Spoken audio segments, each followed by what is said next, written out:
Hello everybody, it's Oliver Hines, aka Dominos from MetalUnderground.com, and I'm really happy to say we are with the one and only Venom. How's it going, lads? Hey. Awesome. Yeah. Grand. Well, straight into it, we're on 70,000 tonnes of metal, for anyone that doesn't realise that. This is, I think, the third time you've played now? Yeah. So, based on your previous experiences here, what can people expect tonight? Based on my previous experiences. At 70,000... We haven't played yet. No, I mean, like, the previous times you've played 70,000 tonnes of metal. I don't get the question. You've played, this is the third time you've played 70,000. So, based on the 2 times you've played here before, how... Do you want to start again? No, if I'm going to be a prick, everyone should know I'm a prick. So For everyone watching, this is day 1, and we haven't played yet. No, what I mean in previous years that you've played, not as opposed to this week. But I can't give you in a comparison because Right. No.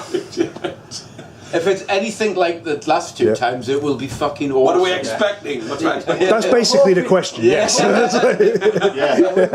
If it's anything like the other 2 times, it's going to be fun. It's going to be fucking rocking. There'll be circle pits and jacuzzis. It's going to be I didn't want to be Dave Lee Roth, you know. You sort of say, "What colour is it?" and he goes, "I've got a bicycle," you know. This is like the 10th edition of this, and it just keeps evolving and getting better. I mean, the fans are so cool. You know, they don't hassle you like they did on the first time we did it, where it was just a scream fest and everybody running around like fucking headless chickens. Yeah, man. We noticed the second time we did it, everybody had sort of calmed down and kind of got it. It's like the fans and the bands are now hanging out together. Everybody's cool. You know, yes, you can go and watch Michael Schenker in the fucking jacuzzi if you want. It's not a problem, you know. But I just think this thing's just evolving to the point where it's just so easy for bands now to come and do this without any fear of, you know, getting hassled.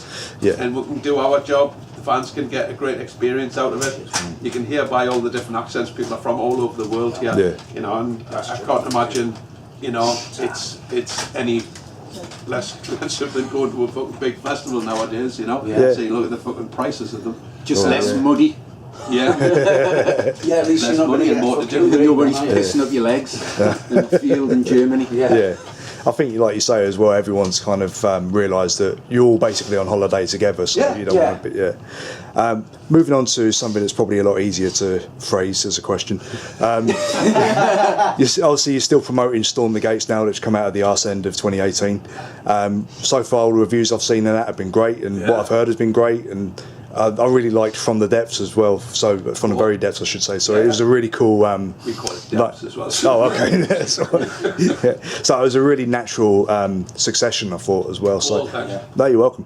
Now that the dust has settled a little bit, how do you see Storm the Gates in its place in the overall Venom catalogue? I mean, for us, it was better songwriting and a better production, so that was a win-win for us.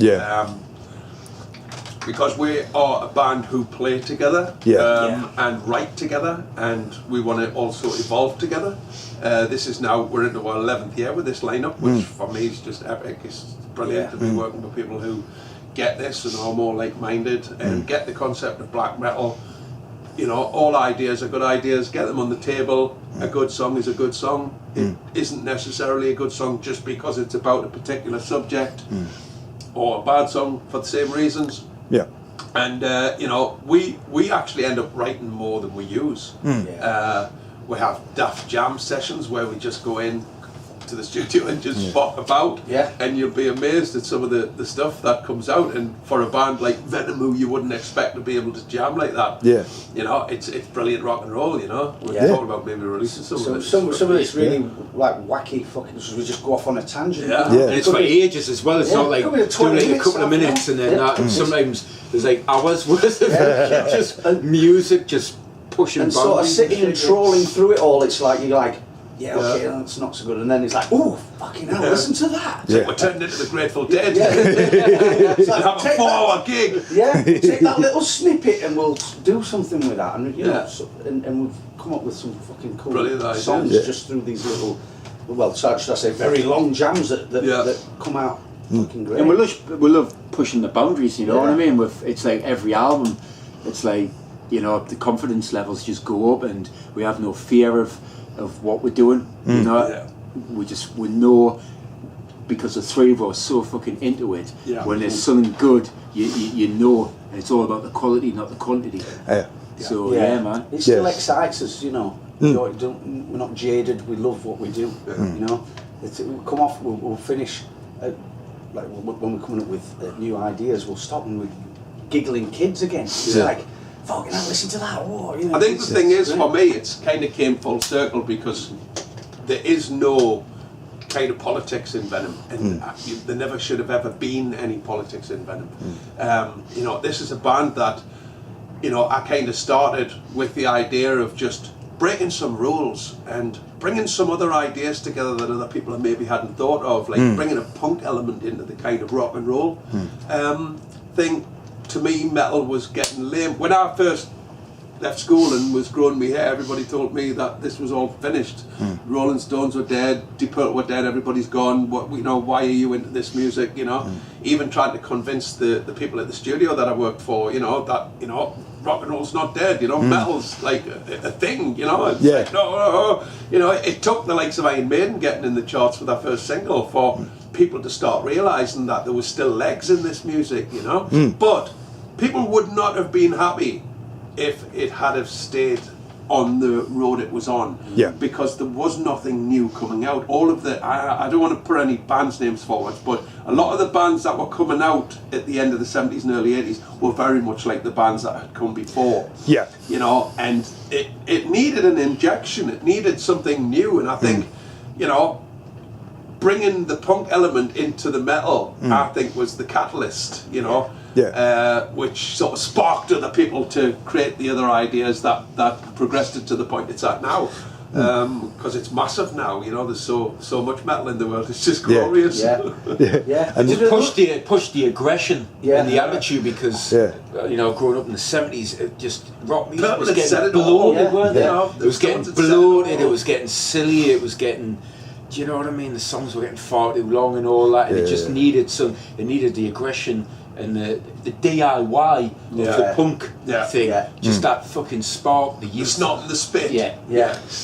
Bringing it back real, you know, it was getting too.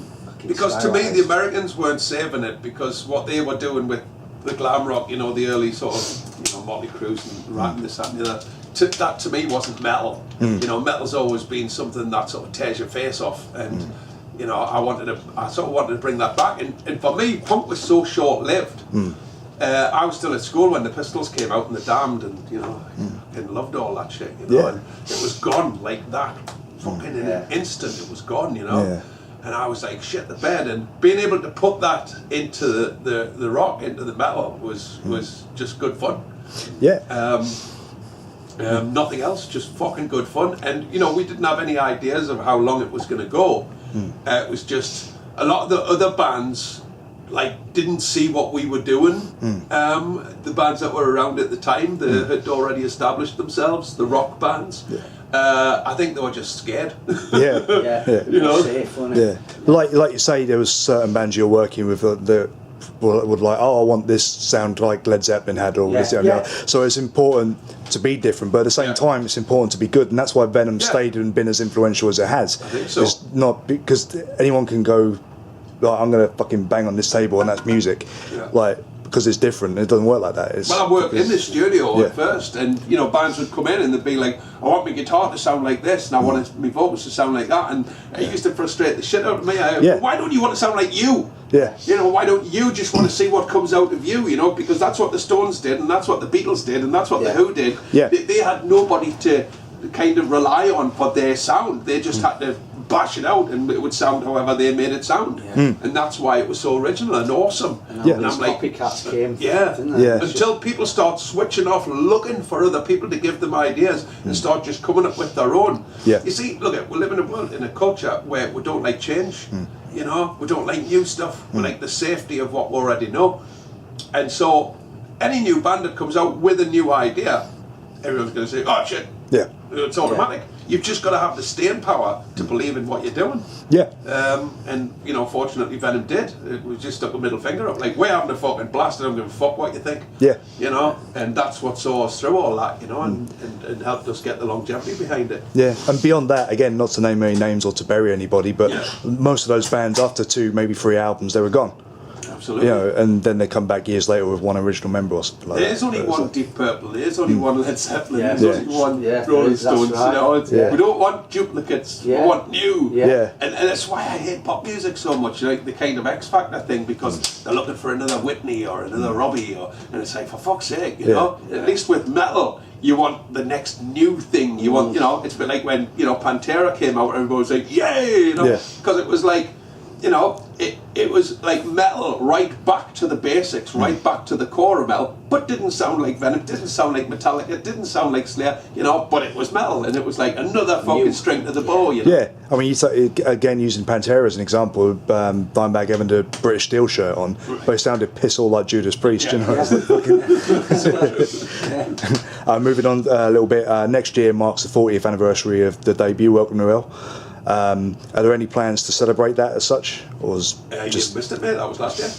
Was it? No, that was the Formation, wasn't it? 1979 we was. just released a 40-year anniversary box set. set. Yeah.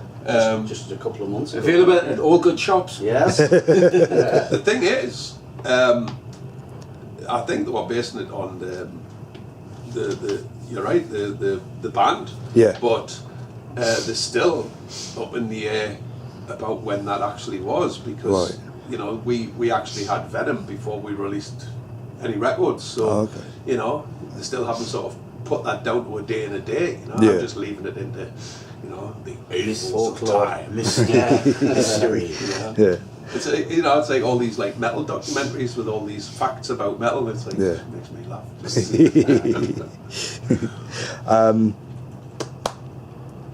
Fuck, what was I going to say? It's written in front of me and I can't even read it. As far as just that's the other thing though. As far as like celebrating like, you know, anniversaries and things like that, never really been something that I thought was necessary with this kind of music, because it's overdone now. I People think, playing you know, albums. the fact that we're still here doing it is enough. Yeah, that's true. To me, you know, I mean, I feel really privileged to have such hardcore fans who love me stuff. You know, it's why I get upset with people when they kind of knock this, and I think like I've got no control over this. People, you know, like we're going to just do what we do, and the day that people stop buying it will be the day that we stop doing it, because then we'll not be able to do it. You know, so you know, I'm just all for just going with the flow. Yeah. And you know, if people want more of this, then we're happy to make more of this, and you know, I think that's the way music should be. You've got to have the respect for the past. But you haven't got to cling on to it and live life through it, because we're always wanting to go further. We're, you know, going back to the songs, you know, pushing songs, doing things different. Yeah. You know, And continue to enjoy what you do. That's the thing. There's a lot of people you see, fucking hell, it's obviously going out with a fist like a smacked arse. Somebody with the shoes while they're playing, like, look at the. Because only, you know, there is unfortunately some bands that like they can only play the first album, and that's all they can do. You know, it must be fucking horrendous, you know what I mean? Because that's when you get into, you lose the love for it. Sometimes there's bands out there who play the first album and it wasn't even their first album.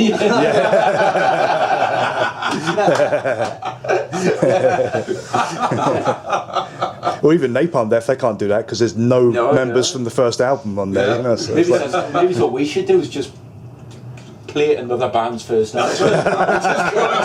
Just of other people's teams. We'll do that tonight. Let's just ride the back of that. Ride the back of the first Zeppelin album. Venom in rock. It's so rare that we never even fucking released it. You didn't want to see it, but we'll blame everybody else. You didn't want to see. They said it should never happen. Well, lads, thank you very much for taking the time to speak to me. I really do appreciate it, mate. Thank you. All the best.